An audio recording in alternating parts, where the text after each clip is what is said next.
But with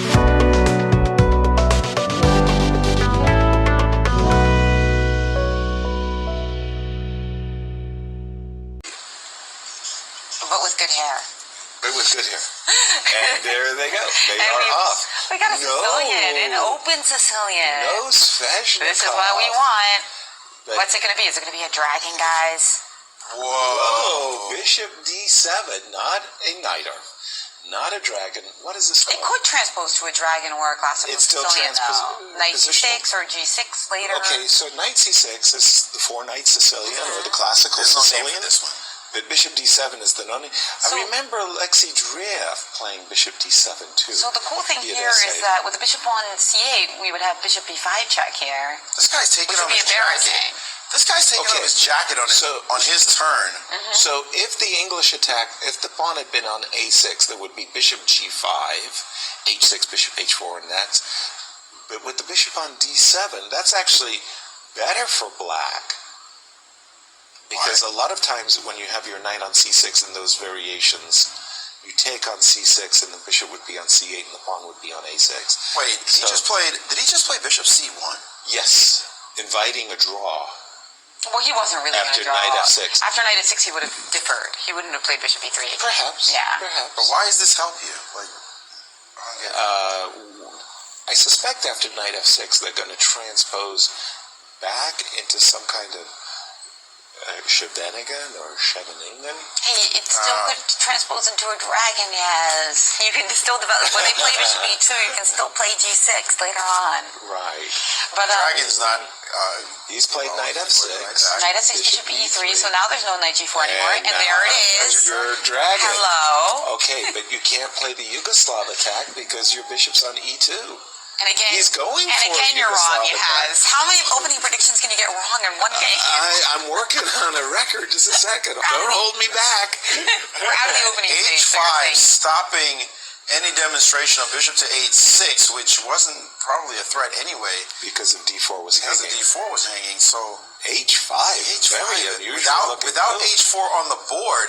F3, King B1, and now a lot of times White will actually play in the center. He was actually maybe even threatening to play knight G4, which is why we saw F3. Sorry, Jennifer. Well, I'm saying after King to B1, Rook C8, because Black is not castling, eventually White's going to have to say, you know what, I can't meet you if your King's on E8 on the King side. Exactly. So I'm going to have to switch over to the center. So sometimes you even see moves like Rook HE1. And that has been played. Rook HE1 followed by knight D5, a very typical Karpovian maneuver in such positions. Tony Miles loved playing the dragon, but when he went up against one Anatoly Karpov, knight D5 was Karpov's recipe and now for solving the dragon. And now we got a castles, which makes sense because again, the Rook actually would prefer to be on H1 or G1 right now. Now that the King has let us know their address. Now there's an issue with Bishop G5 and F4. You have to look at. That's true. In many positions. We could still make this Rook E1 logical. Yeah. Let me boldly point out that in some U.S. championships, I'm thinking about Daniel Naroditsky versus. He played H3, by the way. Nakamura.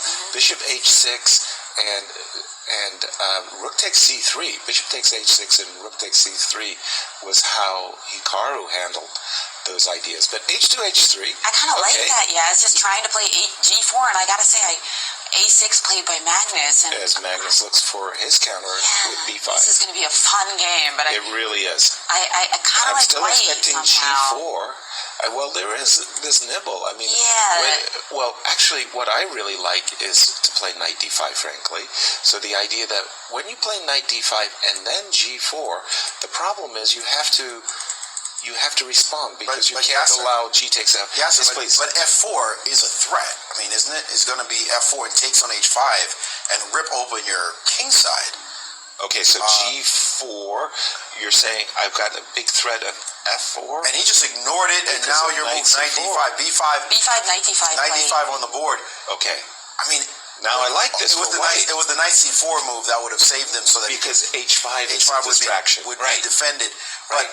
But now the problem is, from Black's point of view, is after he trades, G4 takes H5, ripping open the king side is really severe.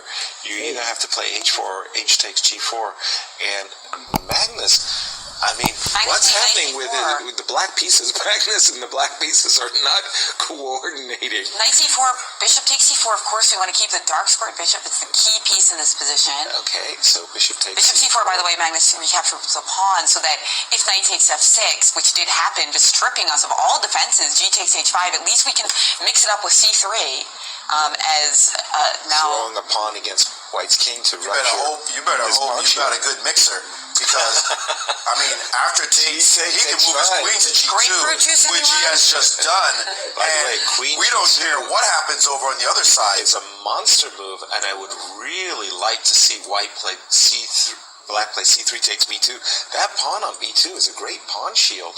In the meantime, queen g2 has been played. And once again, Magnus, what? Big trouble. What do we do? King h7 big trouble. played. King h7. It's just terrible. Got to take that pawn. Grab it now, and he cannot believe it. And then rook g1 in the air. Rook g1, h4. Oh my goodness. We've got backup. My goodness gracious. Got backup. Take. There you go.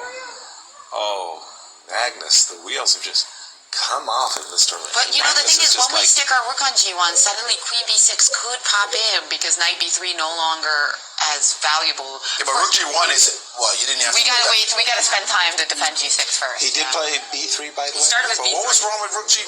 Rook Nothing. g1 first, Absolutely. b3 just seems okay. Also, you have no threats. Queen a5, that's a prayer move, hoping that you get a queen a2 and a queen a3, and it doesn't even do anything. f4, f5. Yeah, we've always got bishop c1 to cover the threat of queen a3 and b2. And f4 played by Yangyi, so he's not... I love that move, f4, by the way. I really think. And now rook c4, trying to create some massive distraction with this move. What? But it's hard to believe. Trying to make rook a4 work at the right moment. Can I take the rook? Well, he didn't. He played e5, shutting out the bishop on s6, which is... Well, if he took the rook, what am I missing? Okay, we'll discuss it later. We'll take, everything was taken on e5. Take, Okay. bishop takes e5, all on the board. Okay, very good. Now, the d7 bishop is hanging, so there are moves like knight f3, but whoa, Queen g5 apparently is the most killing move right now. Queen g5. Queen g5 is a monster move. Hitting the bishop, threatening queen h6. Everybody's hanging. Queen h5 in the whole world. Queen g5 in the whole world hangs. And your bishop on e5 is pinned. We still can't play queen a3 because we just have bishop c1. And he's found it. It's on the board. That is a beast of a move. You can't move anything. All the threats just... e7 is hanging. Oh, no. This is insane. Magnus's pieces. By the way, queen h6 check. Oh, Queen h6, exactly. Queen h6 is going to make... I'm realizing for the first time this queen h6 as well. Too many threats. Oh, my It's just word. over. It is literally just over. Jennifer, how many losses? Six losses with black has. Whoa. That's unimaginable to me. It really is. It really is. Given how well he was playing as well. 2019, the year of Magnus, and you have 6 losses. And this is going to put Yangyi in the mix, guys. 14 and a half already in the mix, and he's surging. And you know when somebody's playing badly, all the sharks know it. They just know it. They smell blood, and I don't care who you are, and everybody's thinking, when he sits in front of me, I'm beating that guy. But it's hard to imagine that the guy you're talking about is Magnus Carlsen. First of all, I can't remember when Gary had the target on his back. Doubtlessly, he did have a bad event. I'm thinking maybe Russia versus the rest of the world, where we specifically targeted him. Rook c7 played. I can't imagine anybody thinking Rook Magnus is the c7. patsy that I've got to beat. So how does that help with queen h6 check? Oh, no, it doesn't. Actually, rook g1 is the worst. Yeah. Rook g1, what do? You can literally resign because queen a6 is coming. You got to play rook f6. I mean, I know. And then the whole thing crashes. Of course. I know, I get it. But just look at that queen and look at this nightmare of a dragon, yes. It's the worst. The problem worst is, dragon ever. Yeah, okay.